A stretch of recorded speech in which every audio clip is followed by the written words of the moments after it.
Mis 3 hijos ingratos decidieron deshacerse de mí de una vez por todas. Nos dejaron, a mi esposo Antonio y a mí, en una carretera desierta, abandonándonos a nuestra suerte para morir bajo el sol abrasador.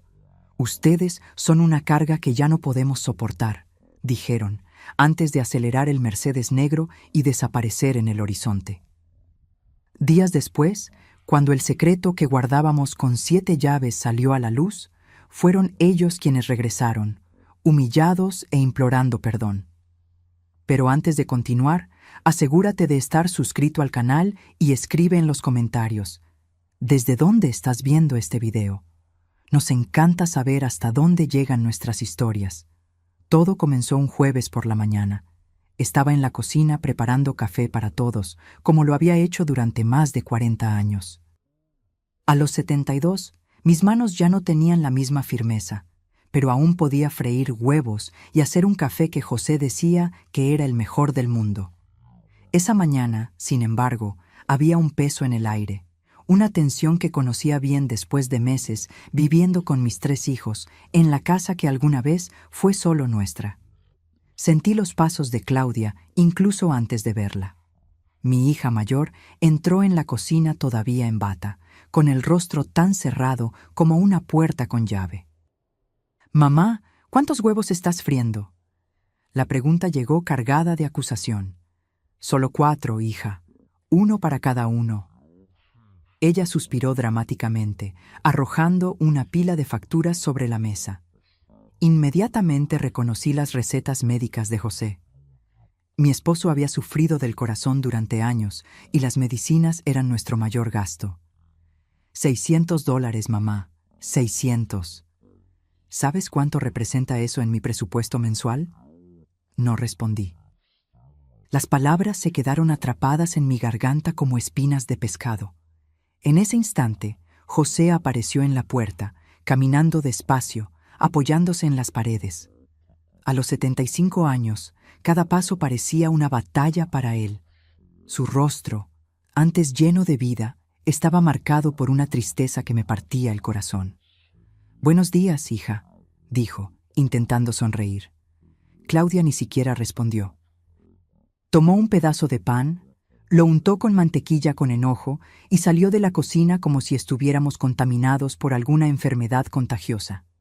Nos sentamos a la mesa en silencio, comiendo despacio. Miré a José y vi lágrimas formándose en las esquinas de sus ojos cansados. Ese hombre había construido esta casa con sus propias manos, ladrillo por ladrillo. Había trabajado 6 días a la semana durante 4 décadas para darles a sus hijos todo lo que podíamos ofrecer. Y ahora éramos tratados como intrusos en nuestro propio hogar. «Ellos tienen razón, Teresa», murmuró José, mirando su plato. «Estamos dando demasiados problemas». Antes de que pudiera responder, Ricardo entró en la cocina, todavía con su uniforme del turno de noche en la fábrica. Mi hijo del medio siempre había sido el pacificador, el equilibrado, pero su rostro mostraba el mismo cansancio, la misma irritación que veía en Claudia. «Papá, mamá, necesito hablar con ustedes». Se sentó pesadamente en la silla, frotándose el rostro con sus manos callosas. «Esta situación no puede continuar. Están viendo las facturas médicas, ¿verdad?» «Hijo, podemos intentar reducir las medicinas», respondió José con voz temblorosa. «Hablar con el médico sobre alternativas más baratas». Ricardo sacudió la cabeza. «No es solo eso, es todo. La comida, la luz, el espacio. Esta casa ya no da para 5 adultos». «¿Y qué sugieres?», pregunté, aunque ya sabía la respuesta. «Hay un lugar». «Un hogar para ancianos. No es de los peores. Tendrían asistencia médica, compañía de personas de su misma edad». «¿Estás hablando de internarnos?». La voz de José salió como un susurro asustado. «No es internamiento, papá. Es una oportunidad para que tengan una vida más adecuada para su edad». Sentí que el mundo se me venía abajo. Esta casa guardaba nuestros recuerdos, nuestros sueños, el olor de nuestros hijos cuando eran pequeños. Cada rincón contaba la historia de una vida entera de trabajo y amor. Fernando, nuestro hijo menor de 34 años, apareció en la puerta, todavía en pijama a pesar de que ya eran más de las 11 de la mañana. ¿Están hablando del asilo? Ya era hora. Ya no puedo dormir con la tos de papá por las madrugadas. No es un asilo, corrigió Ricardo sin mucha convicción. Da igual el nombre. Mi novia ni siquiera quiere venir aquí. Le da vergüenza. Vergüenza. La palabra me golpeó como una bofetada. Nuestra existencia avergonzaba a la gente. José se levantó lentamente y salió al pequeño jardín trasero. Sabía que iba a llorar donde nadie pudiera verlo. Siempre había sido así. Guardaba el dolor para proteger a los demás. Necesitamos una respuesta pronto, dijo Claudia, regresando a la cocina ya vestida para ir a trabajar. Ya agendé una visita al hogar para mañana. En las semanas siguientes, la atmósfera en casa se volvió insoportable. Los hijos ya no hablaban con nosotros más allá de lo estrictamente necesario. Entraban y salían como huéspedes irritados en un hotel de mala calidad. José casi no comía, perdiendo peso visiblemente. Yo me despertaba todas las mañanas con un nudo en el estómago, presintiendo que algo terrible estaba a punto de suceder. Y sucedió un martes, mientras yo estaba tendiendo ropa en la cuerda. Escuché voces susurradas en la sala y me acerqué silenciosamente. ¿Está todo arreglado? Era la voz de Claudia. ¿Vienen a buscarlos esta tarde? Sí, respondió Ricardo, todo acordado con la gente del hogar. ¿Y si no quieren ir? Preguntó Fernando. Irán, afirmó Ricardo con una frialdad que me heló la sangre, porque no tienen otra opción. ¿Les explicaron que es temporal? Preguntó Claudia. Claro que no es temporal. Fernando se rió en voz baja. ¿Conoces a algún anciano que haya regresado del asilo? Mi mundo se derrumbó en ese instante. Me apoyé en la pared para no caer. Planeaban deshacerse de nosotros para siempre, como muebles viejos que ya no combinaban con la decoración. Corrí al jardín, donde José regaba sus plantas con movimientos mecánicos. José, susurré agarrando su brazo. Vienen a buscarnos hoy. Ellos no van a visitarnos más después. José dejó caer la manguera al suelo. El agua continuó fluyendo, empapando sus pies. ¿Sin siquiera avisarnos?, murmuró, la voz saliendo como un gemido. Ya no nos quieren, José, nunca más. Nos abrazamos allí mismo, llorando como niños perdidos. Una vida entera de sacrificios, y así era como terminaba. 2 horas después, llegó la gente del hogar de ancianos. 2 mujeres con uniformes blancos, sonrisas profesionales, palabras dulces y vacías. Nuestros hijos fingieron tristeza para las empleadas, prometieron visitas semanales, llamadas diarias. Entramos en la camioneta sin mirar atrás. A través de la ventana vi a Ricardo, Claudia y Fernando regresar rápidamente a la casa, como criminales huyendo de la escena del crimen. Teresa, susurró José, sosteniendo mi mano. ¿Cómo llegamos a esto?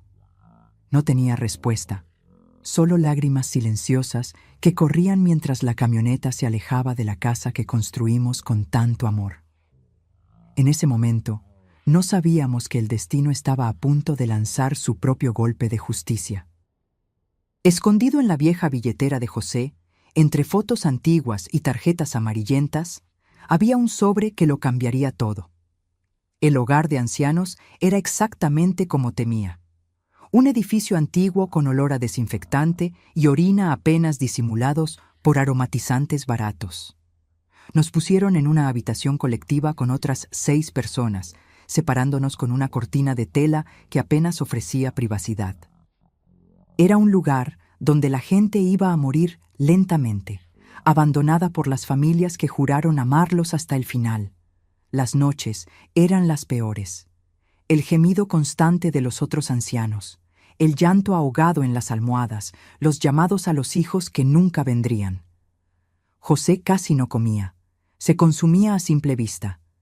Lo observaba todas las mañanas, viendo cómo su cuerpo se encogía, cómo sus ojos perdían el brillo día tras día. Teresa, susurró la tercera noche, cuando pensé que ya estaba dormido. No voy a aguantar estar aquí. Sostuve su mano debajo de la sábana áspera. Estábamos en camas separadas, pero estirábamos los brazos para mantener ese contacto que, después de 50 años de matrimonio, era tan necesario como el aire. Lo sé, mi viejo. Yo tampoco. ¿Llamaron los chicos?, preguntó, aunque ya sabía la respuesta. No, respondí, sintiendo el dolor en las palabras. No llamaron. Pasó una semana, luego otra. Ninguna llamada, ninguna visita. Era como si hubiéramos muerto para nuestros hijos en el momento en que entramos en esa camioneta. Las empleadas evitaban nuestras miradas cuando preguntábamos si había algún recado para nosotros. En la tercera semana, José tuvo una crisis durante la madrugada. Me desperté con su gemido ahogado y lo encontré apretándose el pecho, con el rostro contraído por el dolor. «¡José!», grité, saltando de la cama para ayudarlo. «¡Socorro! ¡Que alguien nos ayude!». La enfermera de turno tardó casi 10 minutos en aparecer. Cuando finalmente llegó, tenía la mirada aburrida de quien ya ha visto esa escena muchas veces. «Debe ser solo una indigestión», dijo, sin siquiera examinarlo bien. «No es indigestión», insistí. «Tiene problemas del corazón. Necesita ir a un hospital». Después de mucha insistencia, llamaron a una ambulancia. Esperé sola en la sala de emergencias durante horas, con las manos temblando de miedo y rabia. Intenté llamar a mis hijos, pero ninguno contestó. Dejé mensajes desesperados, implorando que vinieran. Nadie vino. El médico apareció alrededor de las 5 de la mañana, con el rostro serio. Doña Teresa, su esposo, tuvo un infarto. Logramos estabilizarlo, pero su estado es delicado. ¿Va a sobrevivir? Apenas podía formular la pregunta. Por ahora sí, pero necesitará cuidados intensivos en los próximos días. Pasé la noche entera sentada al lado de la cama de José en la UCI, observando los monitores, contando cada latido de su corazón como si fuera un tesoro precioso. De vez en cuando abría los ojos y trataba de sonreírme, pero pronto volvía a dormir bajo el efecto de los medicamentos. A la mañana siguiente, aún sin noticias de los hijos, fui al baño del hospital a lavarme la cara. Estaba exhausta, despeinada, con los ojos hinchados de tanto llorar. Mientras me secaba el rostro, noté mi reflejo en el espejo y no reconocí a la mujer que me devolvía la mirada. Parecía una extraña, alguien que había envejecido décadas en solo unas semanas. Volviendo a la habitación, encontré a una joven enfermera revisando los signos vitales de José. «¿Usted es la esposa?», preguntó, con una amabilidad que me tomó por sorpresa. «Sí, estamos casados desde hace 50 años».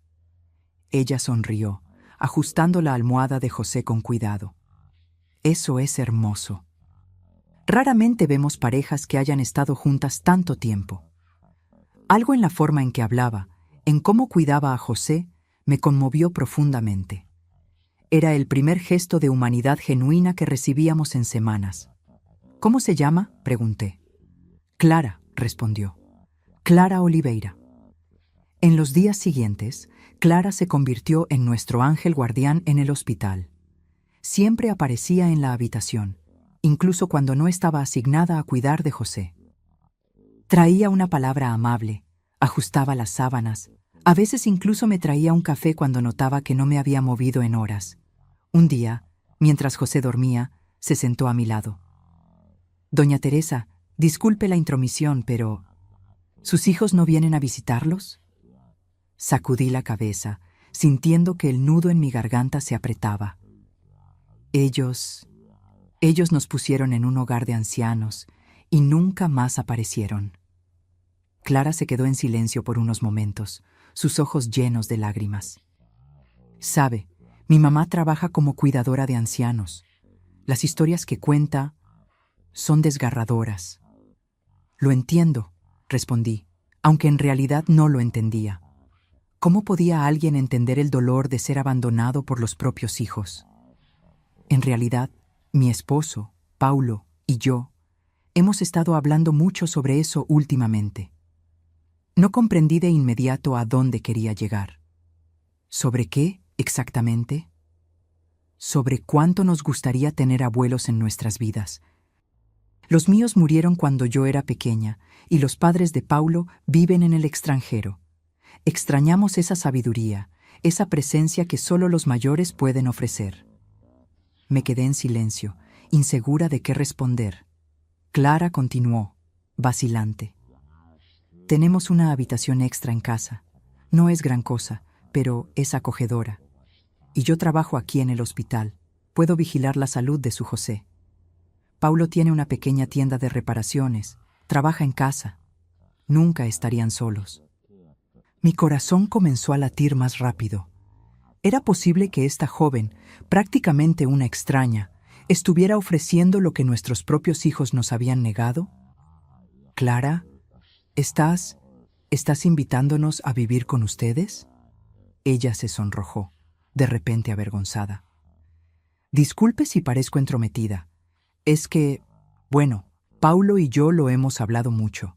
Creemos que podríamos ayudarnos mutuamente. Ustedes tendrían un hogar y nosotros tendríamos la familia que siempre quisimos. Las lágrimas corrieron libremente por mi rostro. No sabía qué decir. Era un milagro en medio de la desesperación, un faro en la oscuridad en la que se había convertido nuestra vida. Esa noche, cuando José se despertó más lúcido, le conté sobre la oferta de Clara. Vi sus ojos llenarse de lágrimas, la primera luz de esperanza iluminando su rostro en semanas. Ellos ni siquiera nos conocen, Teresa, susurró. ¿Por qué harían eso por nosotros?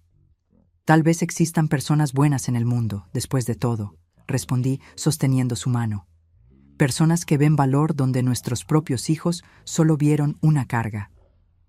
Una semana después, cuando José recibió el alta, no regresamos al hogar de ancianos. Clara y Paulo vinieron a recogernos al hospital. Paulo era un joven alto y delgado, con una sonrisa fácil y manos callosas por el trabajo.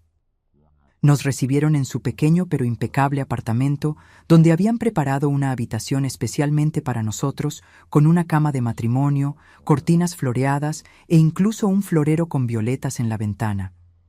No es mucho, pero es nuestro hogar, dijo Paulo, ayudando a José a acomodarse, y ahora es su hogar también. Esa primera noche, acostada al lado de José en la cama suave, sentí una paz que no experimentaba en meses. Él sostuvo mi mano como lo hacía todas las noches durante 50 años. Teresa, susurró en la oscuridad. Quizás Dios no nos ha abandonado por completo, después de todo. Sonreí, aunque él no podía verme en la oscuridad. Quizás no, mi viejo, quizás no. Los días que siguieron fueron de adaptación y descubrimientos. Clara trabajaba en el hospital en turnos de 12 horas, pero siempre llegaba a casa con una sonrisa, preguntando cómo había sido nuestro día. Paulo trabajaba en el pequeño taller que había montado en el garaje del edificio, reparando aparatos electrónicos. A veces, José bajaba para estar con él, observando su trabajo, conversando sobre los tiempos en que él también reparaba cosas en casa. Comencé a cocinar de nuevo, algo que siempre me encantó hacer. Preparaba el almuerzo para todos, hacía pasteles y panes que Paulo y Clara devoraban con elogios sinceros. Por primera vez en mucho tiempo me sentía útil, valorada. Una tarde, mientras lavaba los platos del almuerzo, encontré algo en el bolsillo de la vieja chaqueta de José que había apartado para lavar. Era un sobre amarillento con el membrete de un bufete de abogados. Parecía haber estado allí mucho tiempo, olvidado. Lo abrí con cuidado y comencé a leer el contenido. Mi corazón casi se detuvo. Mis manos temblorosas apenas podían sostener los papeles. Leí y releí cada palabra, incrédula. Según ese documento, mi padre, fallecido hacía más de 10 años, había dejado una herencia sustancial que estaba siendo administrada por un bufete de abogados. Habían intentado contactarnos varias veces en la antigua dirección, sin éxito. La herencia incluía 10 propiedades en el centro de la ciudad, todas alquiladas, y una cantidad en efectivo que, con los intereses acumulados, superaba los $20 millones. 20 millones. Más dinero del que José y yo jamás soñamos tener en toda nuestra vida de trabajo. Me senté en la silla de la cocina, con las piernas temblando. ¿Cómo había llegado ese sobre a la chaqueta de José? ¿Por qué nunca lo habíamos visto antes? Y entonces, como un relámpago, la comprensión me golpeó. Las cartas debieron haber llegado a nuestra antigua casa, cuando ya estábamos viviendo con nuestros hijos. Debieron haber interceptado todo. Esperé a que José regresara del taller con Paulo para mostrarle el documento. Cuando lo leyó, su rostro pasó de la incredulidad a la comprensión y finalmente a la rabia. Ellos lo sabían, Teresa. Nuestros hijos sabían de este dinero y aún así nos trataron como basura. Clara y Paulo estaban en la sala cuando les contamos sobre el descubrimiento. La reacción de ellos no fue de codicia o cálculo, como quizás lo hubiera sido la de muchas personas al descubrir que estaban albergando a dos ancianos de repente millonarios. Fue de indignación genuina por la injusticia que habíamos sufrido. «Necesitan contactar a ese abogado de inmediato», dijo Clara, tomando el teléfono. «Mañana mismo iremos a su oficina». A la mañana siguiente, entramos en la oficina del doctor Méndez, un señor de cabello canoso y lentes de montura dorada. Nos recibió con una expresión de alivio. «Señor José y doña Teresa, por fin. Hemos estado tratando de localizarlos durante años. Incluso contratamos a un investigador privado, pero no pudo encontrarlos después de que dejaron la antigua residencia». «Nuestros hijos», dijo José, con voz temblorosa por la rabia contenida. «Debieron haber interceptado las cartas». El abogado se ajustó los lentes, visiblemente incómodo. «Es posible». Recibimos algunas llamadas de personas que decían ser sus hijos, pidiendo información sobre la herencia. Naturalmente, no proporcionamos detalles sin la presencia de los legítimos herederos. Pasamos las horas siguientes firmando documentos, actualizando registros y escuchando explicaciones sobre cómo acceder a nuestros bienes. Al final, el doctor Méndez nos entregó una tarjeta bancaria provisional. Esta tarjeta está vinculada a una de las cuentas corrientes. Le puse un límite diario de $50,000 para retiros y transferencias, hasta que regularicemos toda la documentación. 50,000. Una cantidad que antes me parecería una fortuna inimaginable, ahora era solo un límite diario. Salimos de la oficina en silencio, absorbiendo el cambio drástico en nuestra situación. En el taxi de regreso a casa, José sostuvo mi mano con fuerza. «¿Qué vamos a hacer ahora, Teresa?» Miré por la ventana, viendo la ciudad pasar. «Primero seguiremos con Clara y Paulo. Nos acogieron cuando no teníamos nada, merecen nuestra lealtad». José asintió. «¿Y nuestros hijos? Lo descubrirán, tarde o temprano». Sentí un nudo formarse en mi garganta. Por más que el dolor del abandono todavía estuviera fresco, eran nuestros hijos, sangre de nuestra sangre. Vamos a esperar. Vendrán a buscarnos cuando lo sepan. De hecho, no tardaron mucho. 2 semanas después de regularizar la situación con el abogado, estábamos desayunando cuando sonó el interfono. Paulo contestó y regresó con el rostro tenso. «Doña Teresa, son sus hijos, los 3. Dicen que necesitan hablar con ustedes urgentemente». Intercambié una mirada con José. Lo esperábamos, pero no tan pronto. Clara se levantó, instintivamente protectora. «¿Quieren que los eche?» José negó con la cabeza.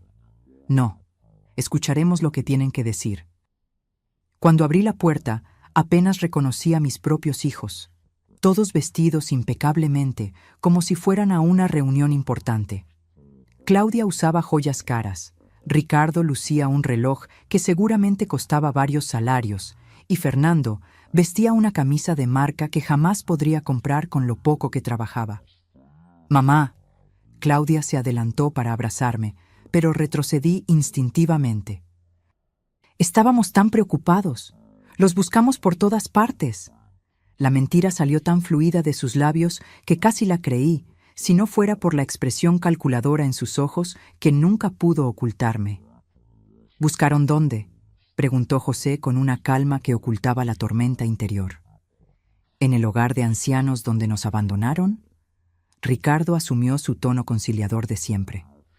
Papá, hubo un malentendido.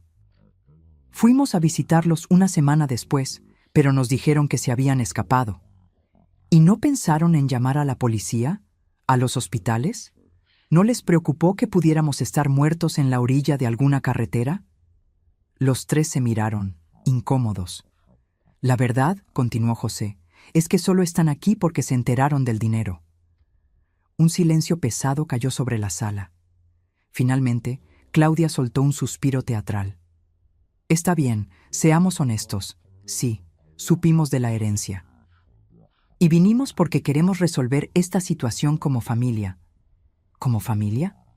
Fue mi turno de hablar, la voz temblorosa de emoción contenida. ¿La misma familia que nos tiró como basura?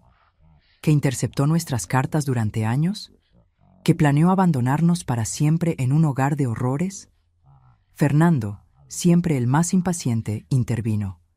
Miren, nos equivocamos. ¿Está bien? Todo el mundo se equivoca. Pero somos sus hijos. Este dinero es de la familia. Familia. La palabra sonaba como una broma cruel. ¿Saben quién es familia? Clara y Paulo. Dos jóvenes que no nos conocían de nada, pero nos acogieron cuando estábamos solos y desesperados. Que nos cuidaron cuando José casi muere de tristeza y abandono. Ellos son familia. Clara y Paulo, que observaban la escena discretamente en un rincón de la sala, parecieron avergonzados por el reconocimiento. Ricardo los estudió con una mirada calculadora. ¿Así que es eso? ¿Cambiaron a sus propios hijos por dos extraños oportunistas que obviamente están detrás de la herencia? Paulo dio un paso adelante, con el rostro rojo de indignación. Nosotros ni siquiera sabíamos de esta herencia hasta hace 2 días, cuando ellos mismos nos contaron. Acogimos a sus padres porque es lo que hace la gente decente. Claudia soltó una risa amarga. ¡Qué conmovedor! Pero seamos realistas.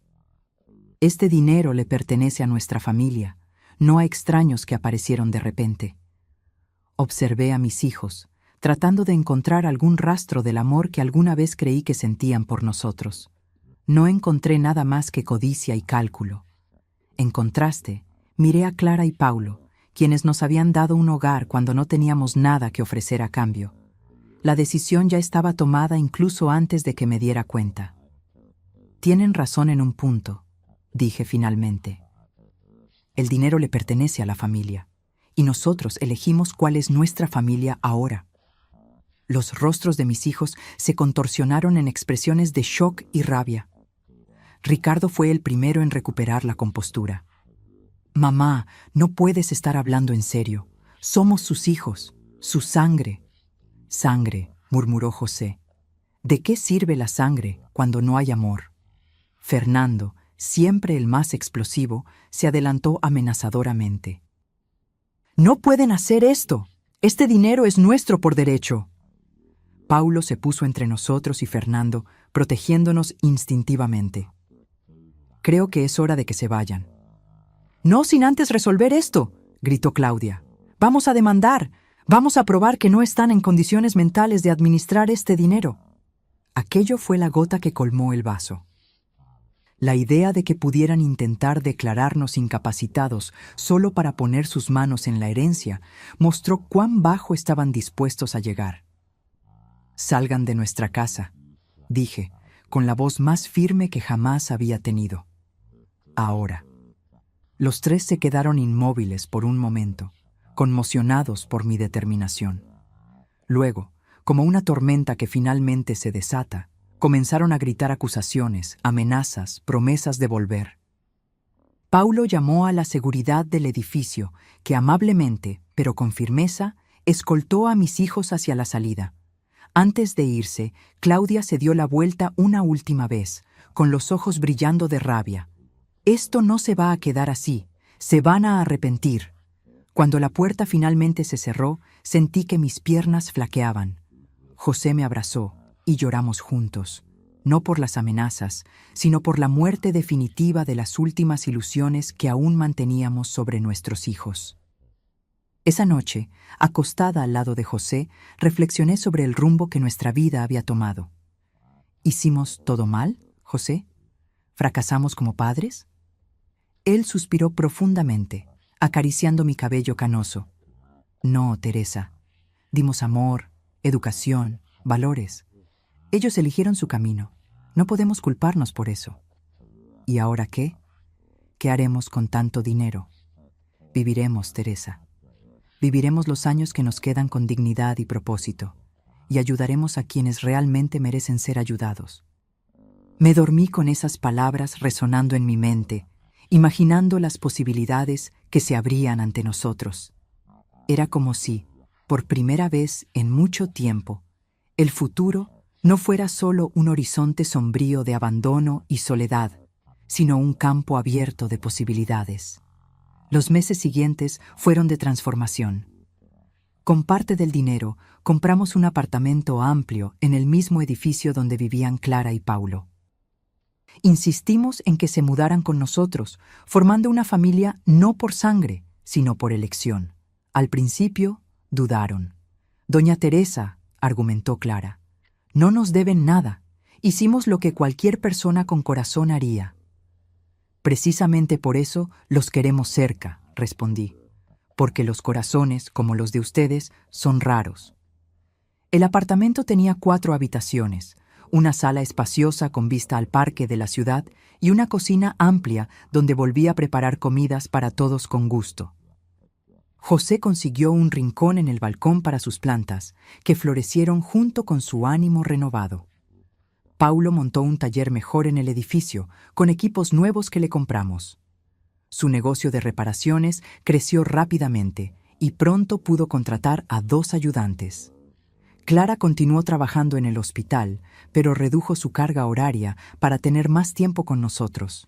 Nuestra nueva vida parecía un sueño después de la pesadilla que habíamos vivido. Pero la sombra del pasado seguía persiguiéndonos. Nuestros hijos no se rindieron fácilmente. Primero, llegaron las cartas de abogados, alegando que no estábamos mentalmente aptos para gestionar nuestro patrimonio. El doctor Méndez, nuestro abogado, se encargó de responder a todas con evaluaciones médicas que comprobaban nuestra cordura. Luego, intentaron abordarnos en público. Un día, mientras hacíamos compras en el centro comercial, Claudia apareció como por casualidad, fingiendo sorpresa al encontrarnos. «¡Mamá! ¡Papá! ¡Qué maravillosa coincidencia!». José me apretó la mano con fuerza y Clara instintivamente se puso a nuestro lado. Paulo, que empujaba el carrito de compras, se detuvo como si estuviera frente a una serpiente venenosa. «¿Qué quieres, Claudia?», pregunté sin rodeos. Ella intentó mantener la sonrisa forzada, aunque sus ojos revelaban la rabia contenida. «Solo quería ver cómo están. Los extraño». «Extrañas nuestro dinero, querrás decir», respondió José con una franqueza que me sorprendió. La sonrisa de Claudia desapareció como hielo al sol. «Eso no es justo, papá. Somos una familia». «Lo éramos», corregí. «Ahora tenemos una nueva familia, una que nos valora por lo que somos, no por lo que tenemos». Clara y Paulo se mantuvieron en silencio, pero sus presencias firmes a nuestro lado decían más que cualquier palabra. Claudia los miró con desprecio apenas disimulado. Estos oportunistas los convencieron en contra de sus propios hijos. ¿No se dan cuenta de que están siendo manipulados? Fue Paulo quien respondió, con una calma que contrastaba con la furia en sus ojos. «La única manipulación que veo es la suya, intentando que sus padres se sientan culpables después de todo lo que hicieron». Salimos del centro comercial rápidamente después de ese encuentro, sintiendo la mirada de Claudia siguiéndonos como un depredador frustrado. De camino a casa, José se quedó en silencio, con el rostro tenso y pálido. «José», lo llamé, preocupada. «¿Te sientes mal?». Él negó con la cabeza, pero vi una lágrima solitaria correr por su rostro arrugado. «Es solo que, por más que sé que hicieron algo mal, duele ver que se convirtieron en esas personas». Esa noche fue difícil. José tuvo pesadillas, despertándose varias veces llamando a los hijos, Yo lo abrazaba, tratando de alejar los fantasmas que lo atormentaban, pero sabía que algunas heridas eran demasiado profundas para sanar por completo. A la semana siguiente, recibí una llamada inesperada. Era Sonia, la esposa de Ricardo. Siempre tuvimos una relación cordial, aunque nunca cercana. Parecía nerviosa al teléfono. «Doña Teresa, ¿puedo encontrarla para hablar? ¿Solo nosotras dos?» Dudé, temiendo otra trampa de mis hijos, pero algo en su voz parecía sincero. «Está bien, pero quiero que sea en un lugar público». Nos encontramos en una cafetería en el centro. Sonia estaba abatida, con ojeras profundas y las manos temblando al sostener la taza de café. Esperó a que el mesero se alejara antes de hablar. Vine sin que Ricardo lo supiera. Si él descubre que estoy aquí... «¿Qué está pasando, Sonia?» Ella respiró hondo, como si estuviera tomando coraje. «Las cosas están complicadas desde que ustedes se fueron. Al principio pensé que realmente habían aceptado ir al hogar de ancianos.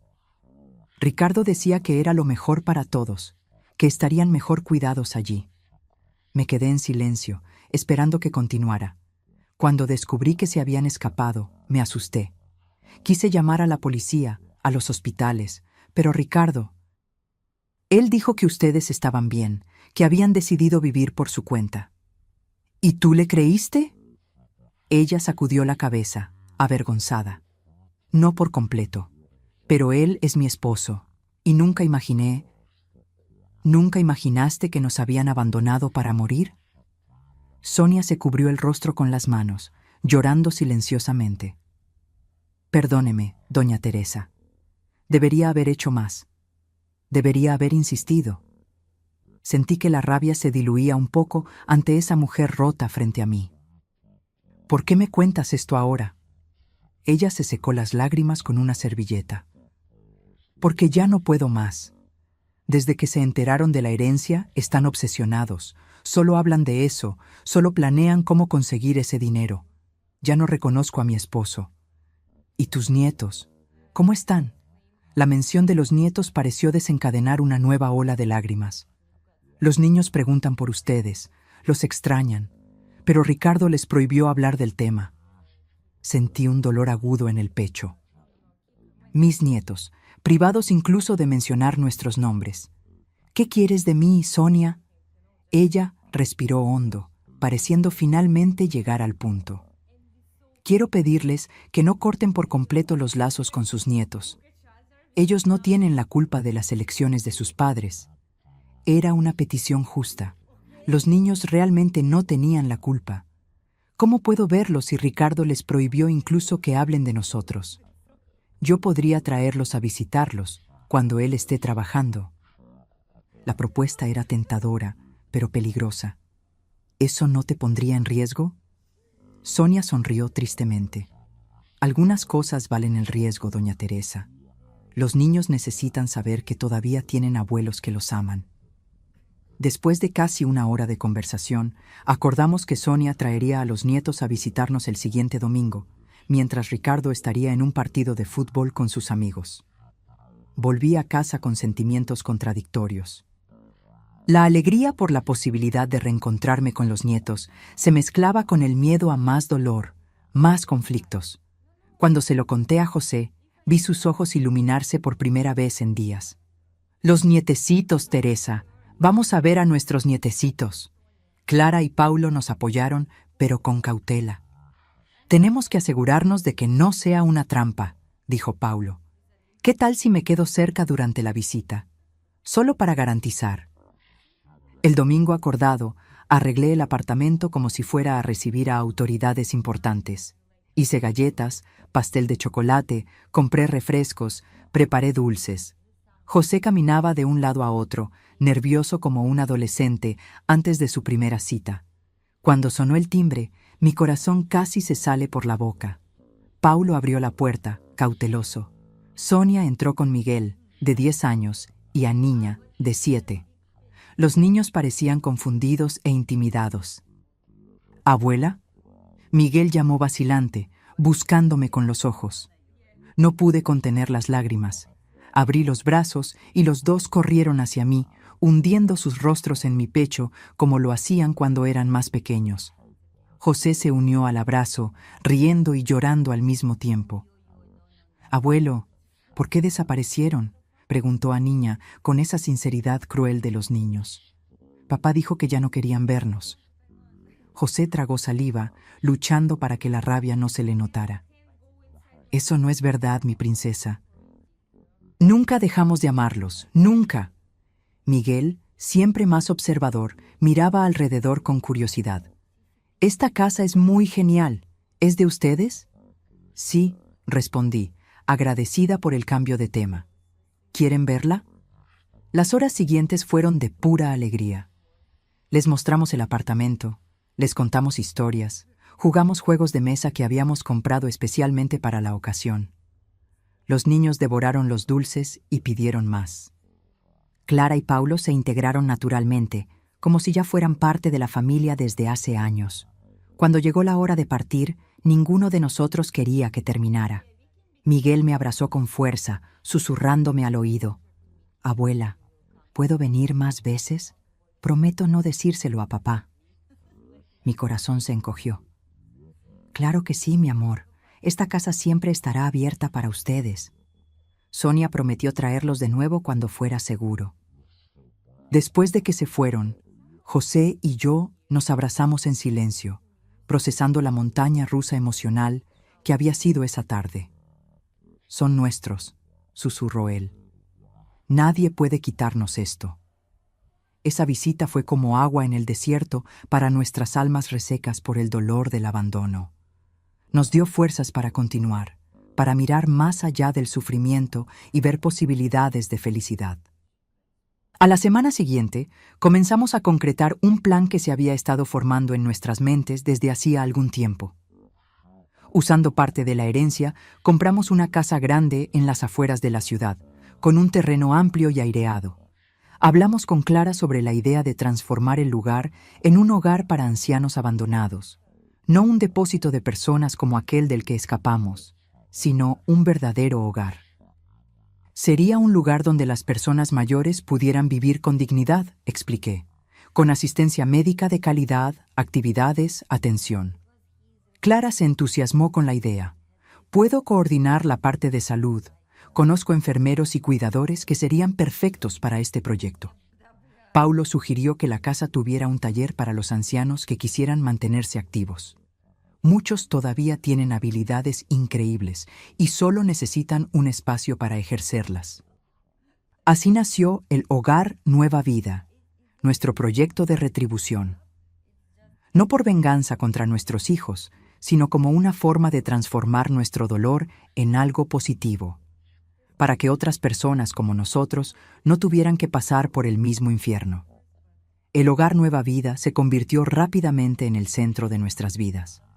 Contratamos un equipo de profesionales liderados por Clara: enfermeros, cuidadores, fisioterapeutas, nutricionistas. Paulo supervisaba el mantenimiento y los talleres de trabajos manuales. José se dedicaba al jardín, enseñando a otros ancianos a cultivar flores y hortalizas. Y yo coordinaba la cocina, asegurando que todas las comidas fueran sabrosas y nutritivas, como las que preparaba para mi familia. Nuestra primera residente fue doña Conceição, una señora de 80 años que rescatamos del mismo hogar de horrores del que habíamos escapado. Cuando la encontramos, estaba delgada, apática, casi rendida. Sus hijos la visitaban una vez al año, en Navidad, por obligación. En el Hogar Nueva Vida, doña Conceição recuperó el brillo en los ojos. Descubrimos que había sido profesora de piano y le conseguimos un instrumento para que pudiera volver a tocar. Luego vino don Alberto, un ex carpintero de 78 años, abandonado en un hospital después de un derrame leve. La familia simplemente no regresó a buscarlo después del alta. En el taller de Paulo, don Alberto redescubrió la alegría de trabajar con la madera, incluso con sus limitaciones físicas. Pronto estaba enseñando a otros ancianos a hacer pequeños objetos, marcos de fotos, cajitas, juguetes. En 6 meses, el hogar tenía 15 residentes, cada uno con su historia de abandono, cada uno encontrando nuevos propósitos. Transformamos el sufrimiento en misión, y eso nos trajo una paz que no imaginábamos posible. Las visitas de los nietos continuaron, siempre a escondidas. A Miguel y a Niña les encantaba ir al hogar, donde jugaban con los abuelos y abuelas postizos, como llamaban cariñosamente a los residentes. Sonia se convirtió en una aliada importante, ayudándonos a mantener contacto con los niños sin que Ricardo lo supiera. Un día, sin embargo, sucedió lo inevitable. Estábamos almorzando con los nietos en el hogar cuando un coche familiar entró estridentemente en el estacionamiento. Ricardo salió dando un portazo, con el rostro contorsionado de furia. «¡Lo sabía! ¡Sabía que me estabas traicionando!», le gritó a Sonia, que palideció al instante. Los niños corrieron detrás de mí, asustados por la explosión de su padre. José se levantó, apoyándose en el bastón que usaba los días en que el dolor en las piernas era más fuerte. «Ricardo, cálmate. Los niños solo vinieron a visitar a sus abuelos». «¿Abuelos?», escupió la palabra como si fuera veneno. «Ya no son nada para nosotros. Eligieron el dinero en lugar de la familia». «¿Nosotros elegimos el dinero?». La voz de José temblaba, pero no de miedo, sino de indignación. «Ustedes que nos abandonaron cuando pensaban que no teníamos nada. Ustedes que escondieron nuestras cartas, que mintieron, que nos tiraron en un lugar para morir». Ricardo se adelantó amenazadoramente, pero Paulo y 2 empleados del hogar se interpusieron entre él y nosotros. «Salga de aquí ahora», dijo Paulo con una autoridad tranquila, «o llamaremos a la policía». «¿La policía?». Ricardo se rió amargamente. «¿Por qué? ¿Por querer proteger a mis hijos de ancianos manipuladores?». En ese momento, Miguel dio un paso al frente, enfrentándose a su padre con una valentía sorprendente para sus 10 años. «Papá, estás mintiendo. El abuelo y la abuela nunca nos manipularon. Son ustedes los que no nos dejan verlos». Ricardo pareció aturdido por la intervención de su hijo. Por un momento, vi un destello de vergüenza en sus ojos, pero pasó rápido, reemplazado por la rabia familiar.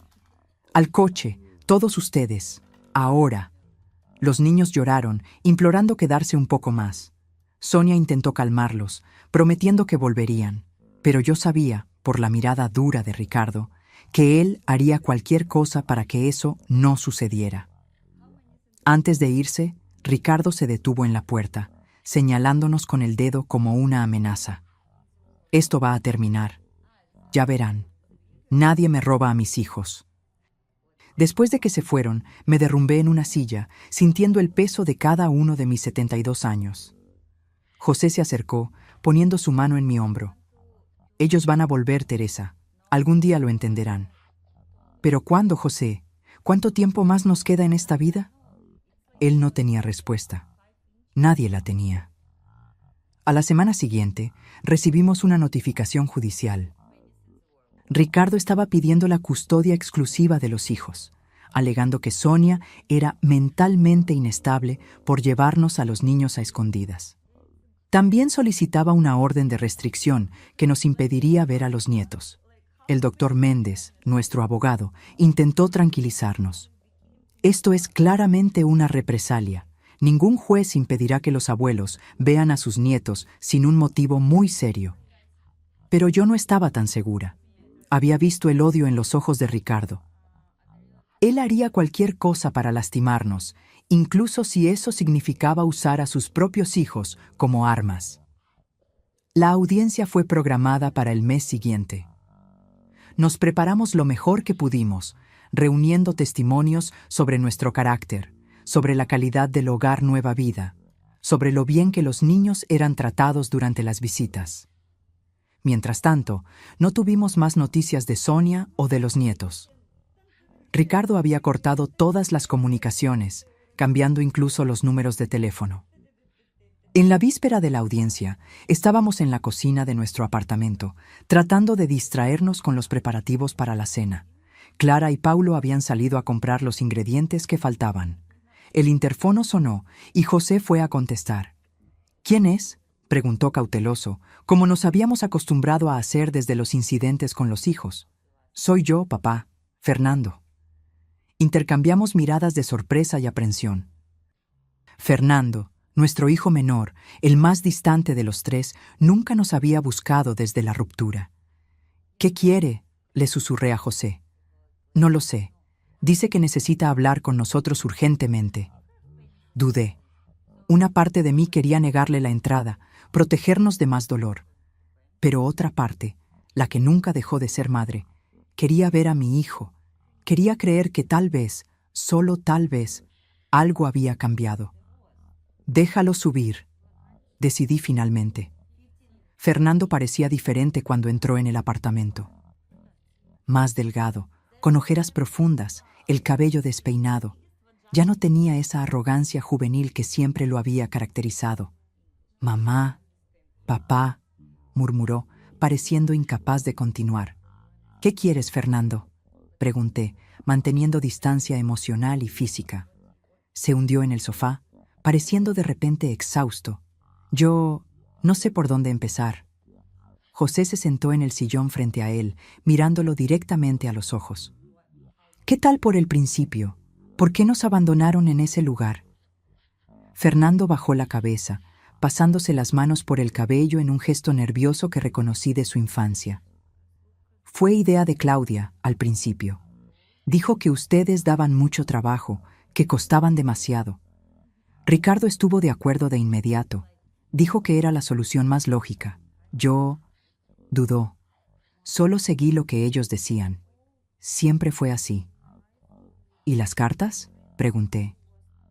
¿Las cartas sobre la herencia que escondieron de nosotros durante años? Fernando levantó la mirada, sorprendido. ¿Ustedes saben eso? Claro que lo sabemos. ¿Cómo creen que descubrimos lo del dinero? Él respiró hondo. Fue Claudia quien encontró la primera carta. Se la mostró a Ricardo y ellos decidieron guardarla. Yo solo me enteré cuando ustedes ya estaban en el hogar de ancianos. Y aún así, no hiciste nada, observó José, sin acusación en la voz, solo constatando un hecho. No, admitió Fernando. No hice nada. Un silencio pesado cayó sobre nosotros. El aire parecía denso, con décadas de resentimientos, traiciones, omisiones. ¿Por qué estás aquí ahora?, pregunté finalmente. Fernando sacó un sobre arrugado del bolsillo de su chaqueta. Ricardo está planeando algo. Algo para tratar de quitarles el dinero de todos modos. Lo oí hablando con un abogado sobre... Dudó de nuevo. Sobre probar que ustedes son mentalmente incapaces. Sentí un escalofrío helado recorrer mi espalda. ¿Cómo pretende probar eso? Estamos perfectamente cuerdos. Tiene un médico dispuesto a firmar informes falsos. Los presentará mañana en la audiencia de custodia, como prueba de que son peligrosos para los niños. José palideció. ¿Llegaría a ese punto? ¿Usar a sus propios hijos así? Fernando asintió tristemente. No se imaginan lo obsesionado que está con ese dinero. Ya no es el Ricardo que conocíamos. Miré el sobre en sus manos. ¿Qué es esto?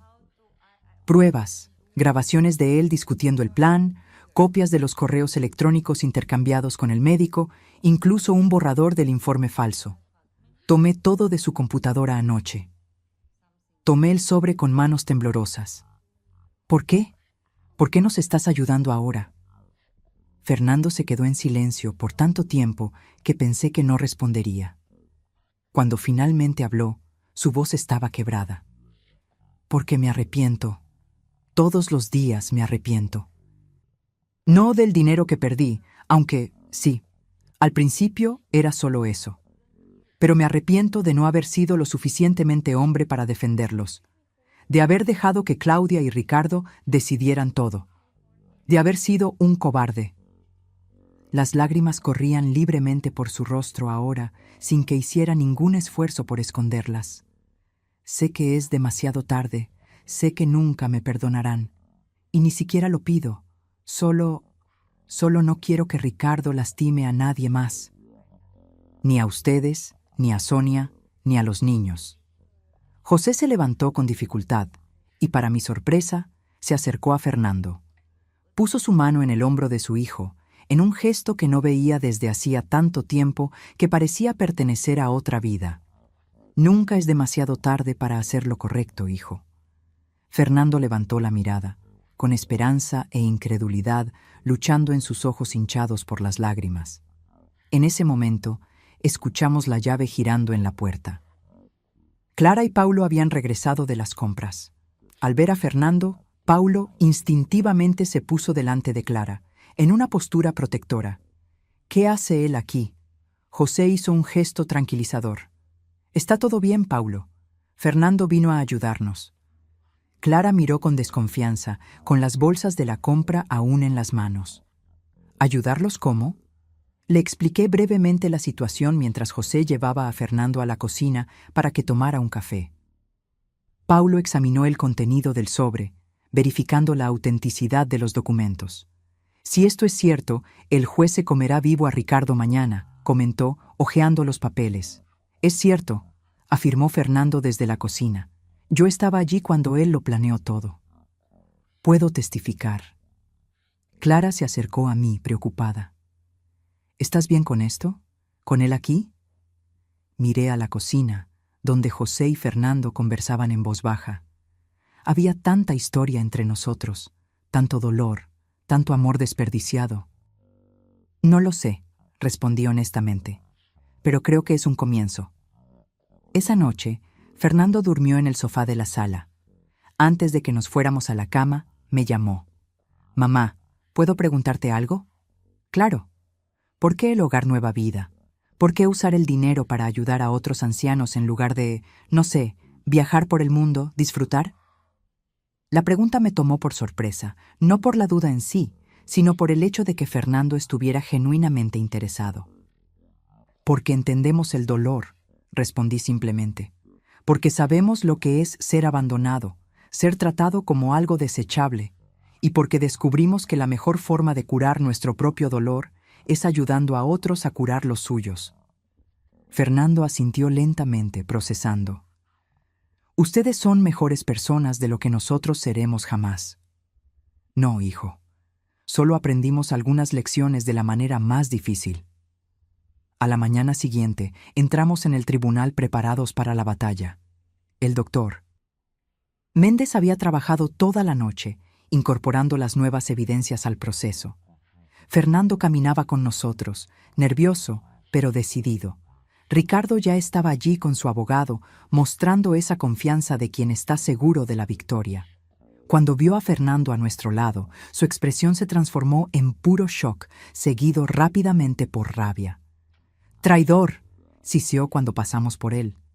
Fernando mantuvo la cabeza en alto, sin responder a la provocación. La audiencia comenzó con las alegaciones de Ricardo, que pintó un cuadro de abuelos mentalmente inestables, potencialmente peligrosos para los niños. Su abogado presentó el famoso informe médico, hablando con la autoridad de quien tiene pruebas irrefutables. Cuando llegó nuestro turno, el doctor Méndez se levantó con calma. En lugar de refutar directamente las alegaciones, pidió permiso para llamar a un testigo sorpresa. Fernando Méndez, hijo de los demandados y hermano del demandante. El juez, un hombre de mediana edad con ojos cansados pero atentos, autorizó con un gesto. Fernando caminó hasta la silla de los testigos, temblando visiblemente. Hizo el juramento y miró directamente al juez, evitando la mirada asesina de Ricardo. «Señor Fernando», comenzó el doctor Méndez, ¿puede contarnos sobre las verdaderas intenciones de su hermano en este proceso? Durante la hora siguiente, Fernando desgranó toda la trama: el abandono deliberado en el hogar de ancianos, la intercepción de las cartas sobre la herencia y, finalmente, el plan de Ricardo para declararnos incapaces basándose en informes médicos fraudulentos. Presentó los correos electrónicos, las grabaciones, documentos que probaban cada una de sus afirmaciones. Ricardo se ponía más rojo a cada minuto, casi echando espuma por la boca de rabia. Su abogado intentó interrumpir varias veces, alegando que las pruebas eran inadmisibles, pero el juez mantuvo el orden en el tribunal. Finalmente, Fernando llegó a la parte más difícil del testimonio, su propia participación. «Yo también soy culpable», declaró con voz quebrada. «No tuve el coraje de impedirlo, no defendí a mis padres cuando lo necesitaban. Permití que fueran abandonados y maltratados. Y ahora estoy aquí no para redimirme, sé que eso es imposible, sino para impedir que se haga más daño». Cuando terminó, el silencio en la sala era absoluto. El juez se quitó los lentes, frotándose los ojos como si tratara de procesar todo lo que acababa de escuchar. «En 30 años en la magistratura», dijo finalmente, «raramente he visto un caso de tanta crueldad contra personas mayores. Y viniendo de hijos, es simplemente repugnante». Se volvió hacia Ricardo, que parecía haberse encogido físicamente durante el testimonio de su hermano. «Señor Ricardo Méndez, estoy desestimando su petición de custodia exclusiva y orden de restricción. Además, estoy remitiendo este caso al Ministerio Público para investigar posibles crímenes contra personas mayores y fraude procesal. Le sugiero encarecidamente que consiga un buen abogado criminalista». Ricardo se levantó furioso. «No puede hacer eso. Ellos tienen nuestro dinero». «Señor Méndez», la voz del juez tronó, «una palabra más y lo detendré por desacato. Esta audiencia ha terminado». Salimos del tribunal en estado de shock y alivio. En el estacionamiento encontramos a Sonia con Miguel y a Niña, esperando ansiosamente. «¿Y bien?», preguntó ella, sosteniendo a los niños de las manos. «Ganamos», respondí simplemente. Miguel y a Niña corrieron a abrazarnos. Detrás de nosotros, Fernando observaba la escena con una expresión de dolor y arrepentimiento. «Tío Fernando», gritó Miguel, notando su presencia. «¿Viniste a ver a la abuela y al abuelo también?». Fernando se acercó vacilante, mirándome como si pidiera permiso. Asentí levemente. «Sí, Miguel. Vine para quedarme». En los meses que siguieron, nuestra familia pasó por una reconstrucción lenta y delicada. Fernando comenzó a trabajar en el hogar Nueva Vida, inicialmente solo ayudando a Paulo en las tareas de mantenimiento. Se mantenía distante de los otros residentes, como si no se sintiera digno de socializar. Poco a poco, sin embargo, fue abriéndose.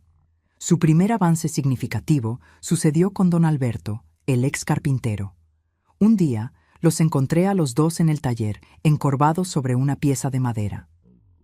Don Alberto explicaba pacientemente cómo hacer un tallado específico, y Fernando lo observaba con una concentración que no veía desde que él era un niño, aprendiendo a andar en bicicleta. «La mano todavía me tiembla un poco», decía don Alberto, «pero a la madera no le importa. Ella espera». Fernando asintió, absorbiendo no solo la técnica, sino la filosofía detrás de ella. Observé discretamente desde la puerta, sintiendo un nudo en la garganta.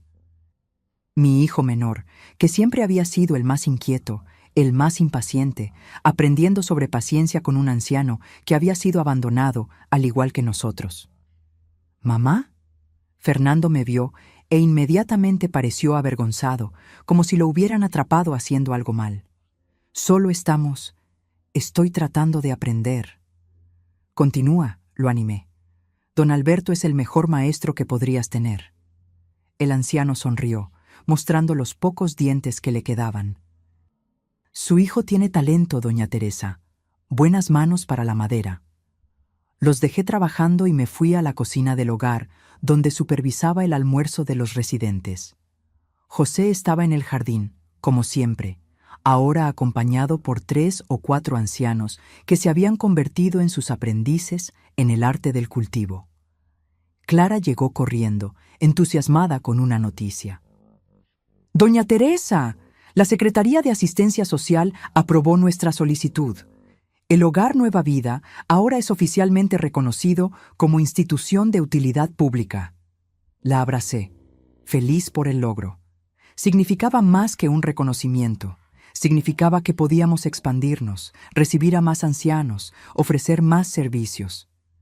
«Su sueño está creciendo», comentó Clara, observando a los residentes que conversaban animadamente en la sala de estar. Mira cuánto bien están haciendo. Nuestro sueño, corregí. Sin ti y Paulo, esto nunca habría salido del papel. Por la noche, regresamos a nuestro apartamento. Fernando ahora vivía en un pequeño estudio en el mismo edificio, tratando de reconstruir su vida lejos de la influencia tóxica de sus hermanos. Ocasionalmente cenaba con nosotros, aún cauteloso, como si pisara sobre huevos, temiendo el rechazo en cualquier momento. «¿Qué tal tu día?», le pregunté mientras le servía la sopa que había preparado. Fernando dudó, revolviendo el líquido humeante con la cuchara. «Bueno, don Alberto me está enseñando a hacer una caja de joyas. Dice que puedo regalársela a alguien especial cuando la termine». «Eso es maravilloso», comentó José. «Siempre pensé que tenías habilidad para los trabajos manuales, desde pequeño». Fernando pareció sorprendido. «¿De verdad?». «Claro. ¿Recuerdas esa casita de pájaros que hiciste en la escuela? Era la mejor de la clase». Una sonrisa tímida apareció en el rostro de mi hijo. Esos pequeños momentos de reconexión, de recuerdos compartidos, eran preciosos, como piedras en un camino que estábamos reconstruyendo, paso a paso. «Hoy tuve noticias de Sonia», comenté, cambiando de tema. «Parece que Ricardo no está cooperando mucho con las visitas de los nietos». La sonrisa de Fernando desapareció. Siempre ha sido terco, y ahora con el proceso criminal está más amargado que nunca. Ricardo enfrentaba acusaciones de fraude procesal e intento de estafa por el informe médico falso. Claudia, aunque no estaba directamente involucrada en esa parte, también respondía por abandono de personas mayores. Los procesos avanzaban lentamente en la justicia. «Los niños preguntaron si pueden venir el domingo», continué. «Sonia dijo que los traerá, aunque a Ricardo no le guste». «Puedo quedarme en mi apartamento ese día si prefieren», ofreció Fernando mirando el plato. «Sé que mi presencia puede complicar las cosas». José puso su mano sobre el brazo de su hijo. «No, ahora eres parte de la familia. A los chicos les gustará ver a su tío». Fernando asintió, demasiado emocionado para responder. El domingo llegó rápidamente. Miguel y Aniña vinieron con Sonia, trayendo dibujos que habían hecho en la escuela. Fernando estaba nervioso, esperando el rechazo de los niños. Para su sorpresa, Miguel corrió a abrazarlo. «Tío Fernando, la abuela dijo que estás haciendo juguetes de madera. ¿Puedes hacerme un camión?». La tensión se disolvió instantáneamente.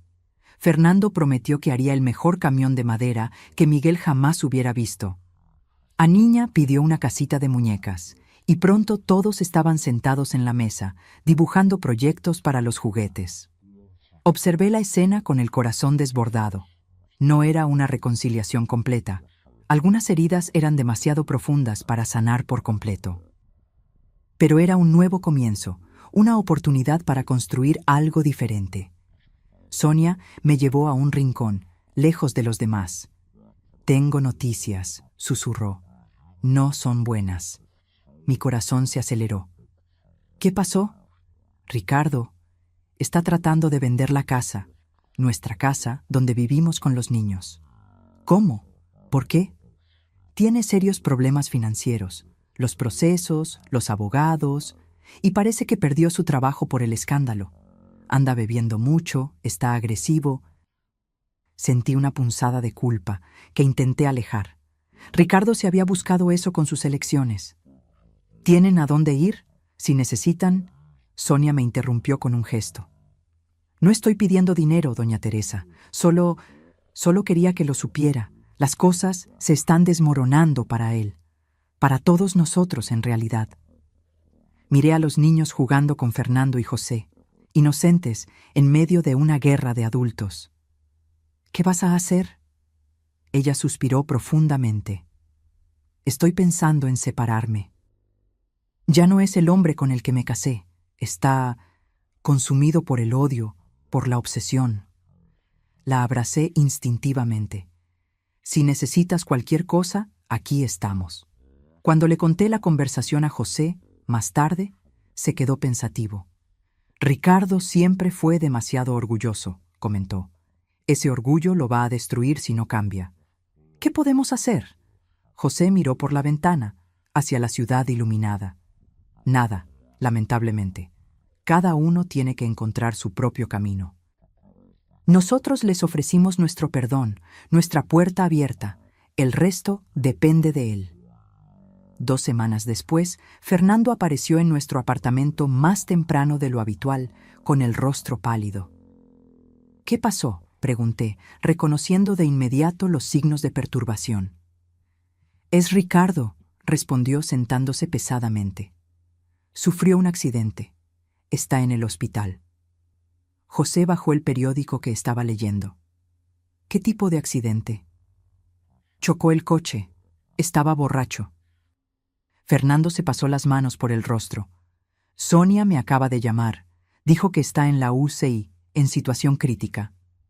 Sentí que mi mundo se movía. Por más que Ricardo nos hubiera lastimado, por más rabia que sintiera, todavía era mi hijo. La idea de perderlo era insoportable. Tenemos que ir al hospital, decidí de inmediato. José asintió, ya levantándose para buscar los abrigos. Fernando parecía sorprendido. ¿De verdad quieren ir? ¿Después de todo lo que él hizo? Fernando, dijo José con suavidad, cuando tienes hijos, el amor nunca se acaba por completo. Puede quedar enterrado, puede transformarse, pero nunca desaparece. En el hospital encontramos a Sonia con los ojos hinchados de tanto llorar. Miguel y Aniña estaban con su abuela materna, protegidos del drama que se desarrollaba. El médico nos informó que Ricardo había sufrido un traumatismo craneal y una hemorragia interna. Le habían hecho una cirugía de emergencia, pero las próximas 48 horas serían cruciales. Estaba tan trastornado los últimos días, contó Sonia. Comenzó a beber temprano, salió conduciendo como un loco. El policía que atendió el accidente dijo que chocó contra un poste a más de 100 por hora. Esperamos en la sala de espera.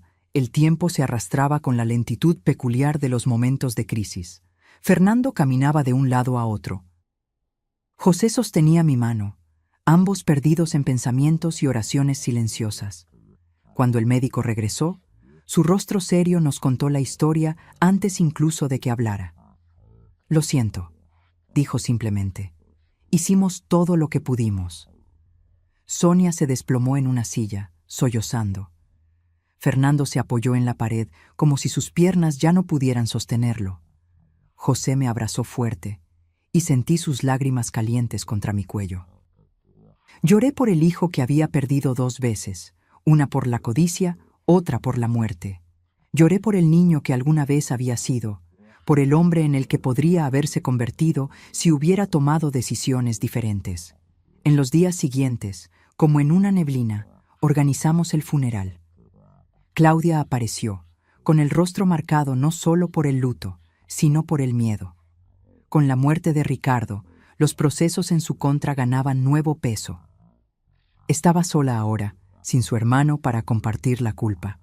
Cuando nuestras miradas se cruzaron en el cementerio, vi algo que nunca había visto antes en los ojos de mi hija: vulnerabilidad. Ya no había arrogancia, no había cálculo. Solo una mujer devastada, enfrentando las consecuencias de sus elecciones. Después de la ceremonia, cuando casi todos se habían ido, Claudia se acercó vacilante. «Mamá», su voz era solo un susurro. Yo no sé qué decir. La miré, a esta extraña que era mi hija. «Entonces no digas nada, a veces el silencio es mejor». Yo nunca quise que esto sucediera, con Ricardo, quiero decir. Nadie lo quiso, Claudia, pero nuestras acciones tienen consecuencias, muchas veces más allá de lo que podemos prever. Ella bajó la mirada, con las manos temblando levemente.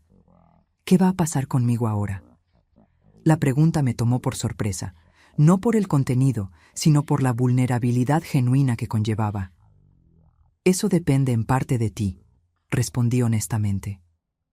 Los procesos continuarán, pero siempre hay espacio para la reparación, para el cambio. José, que se había acercado silenciosamente, añadió: «Nuestra puerta está abierta, Claudia. Siempre lo ha estado. Pero necesitas entrar con el corazón abierto, no con las viejas intenciones». Ella asintió. con lágrimas corriendo silenciosamente. No hubo abrazos, no hubo promesas. Solo esa pequeña apertura, esa posibilidad de un camino diferente. En el coche, de regreso a casa, José sostuvo mi mano. ¿Crees que ella realmente cambiará?, pregunté. No lo sé, respondió él con honestidad, pero todos merecen la oportunidad de intentarlo. Esa noche, mirando las fotos antiguas de nuestra familia, los 3 hijos pequeños, sonrientes, aún no marcados por las decisiones que tomarían, sentí una profunda melancolía. Tantas posibilidades, tantos caminos que podrían haberse tomado. No te tortures, mi amor, susurró José, sentándose a mi lado. El pasado ya pasó, solo podemos construir el futuro. Asentí, guardando el álbum. Tenía razón, como siempre. Al día siguiente, continuaríamos nuestro trabajo en el Hogar Nueva Vida. Continuaríamos acogiendo a Fernando en su viaje de redención. Continuaríamos ofreciendo a Claudia la posibilidad de reconciliación. Continuaríamos siendo abuelos para Miguel y a Niña, apoyo para Sonia. Continuaríamos viviendo, amando, perdonando. Porque al final descubrí que esa es la verdadera riqueza, no los millones en nuestra cuenta bancaria, sino la capacidad de transformar incluso las peores heridas en algo que sana a nosotros mismos y a los demás.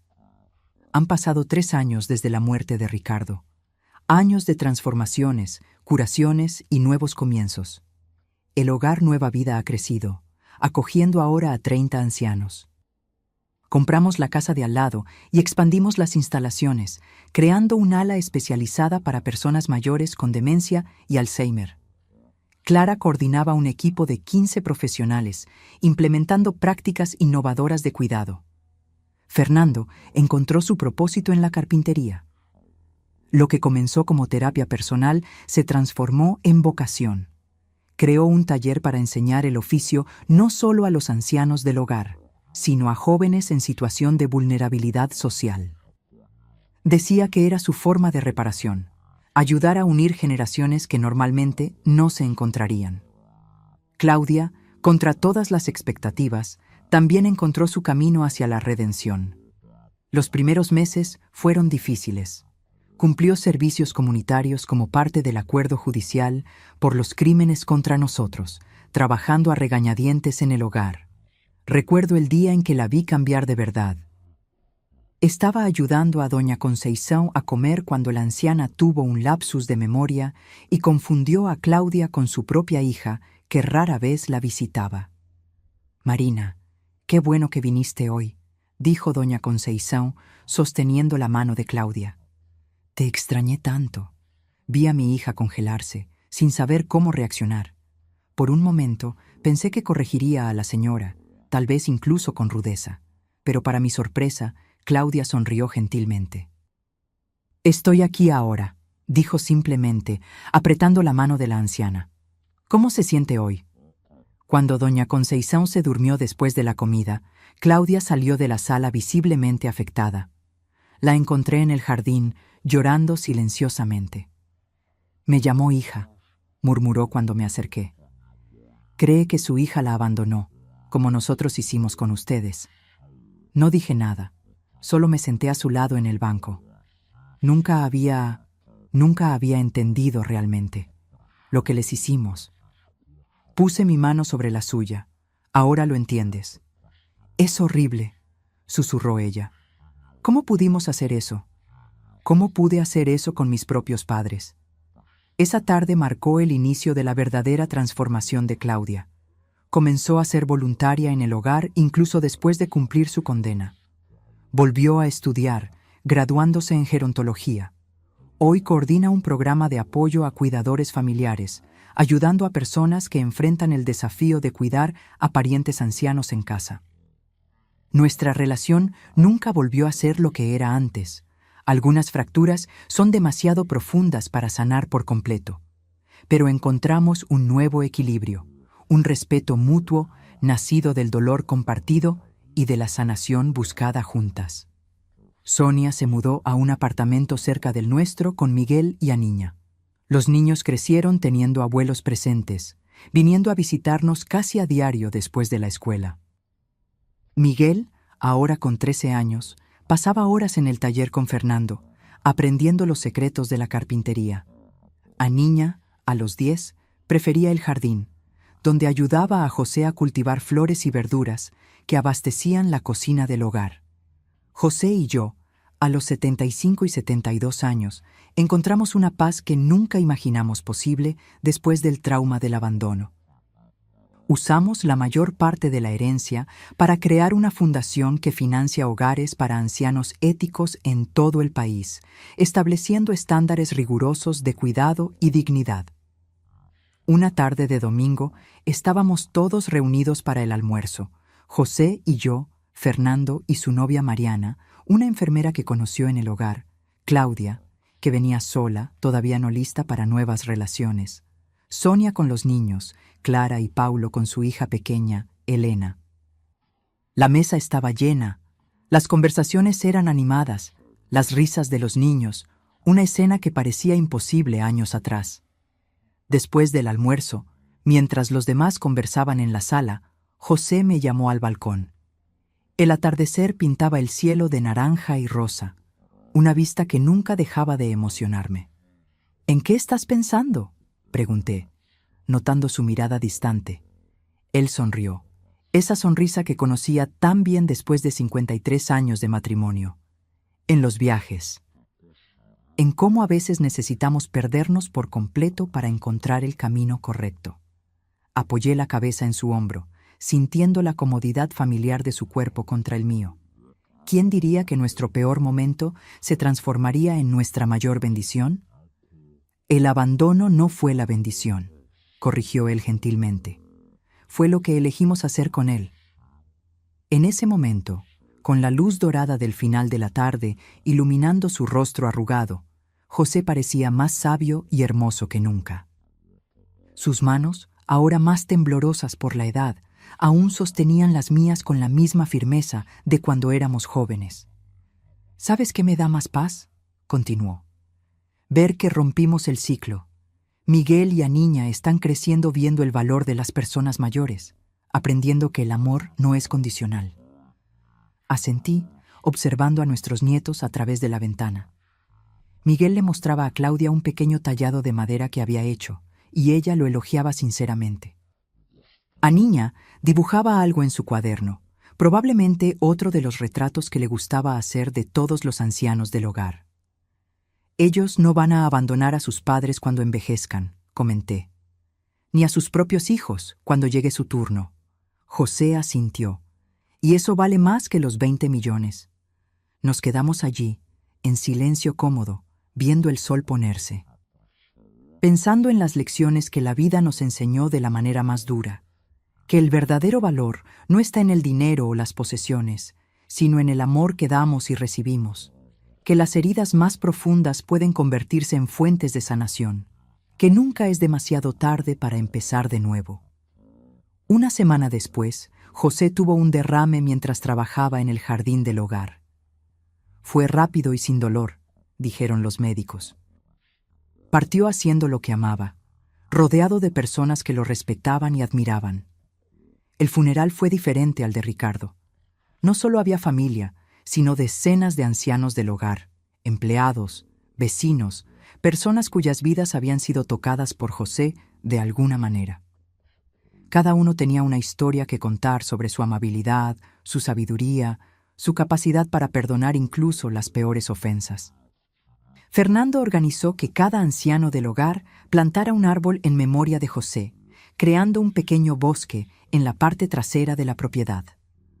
Un lugar donde la gente podrá sentarse y sentir su presencia, explicó, como todos la sentíamos cuando él estaba en el jardín. Claudia coordinó un memorial donde se exhibieron cientos de fotos de José, no solo las antiguas con nuestra familia original, sino principalmente las nuevas, mostrándolo en su misión en el hogar, con la nueva familia que habíamos construido. Los primeros meses sin él fueron los más difíciles de mi vida. Ni siquiera el abandono de los hijos había dolido tanto como esta ausencia definitiva. Cada mañana me despertaba buscando instintivamente su presencia a mi lado, solo para encontrar el vacío.